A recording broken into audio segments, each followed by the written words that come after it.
In this video, I'm going to show you how to use the split strategy for addition. As your child gets older, the number that they need to add together get larger. There are lots of different strategies that we can use to teach this, and some of them may be quite different from how you learnt when you were at school. One of those strategies is the split strategy. What we do in that is that we take each number and we change it into, we identify the units and the tens, and we split them up and add them separately. So I'm going to add the units there to the units there,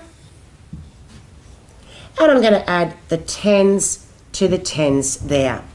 So when I break that down, I've got 20 plus 30,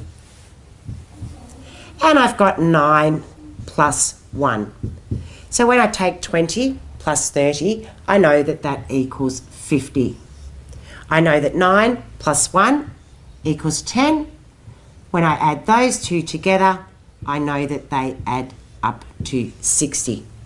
I can use this split strategies with thousands, hundreds, tens and units and beyond by splitting up each into their place value.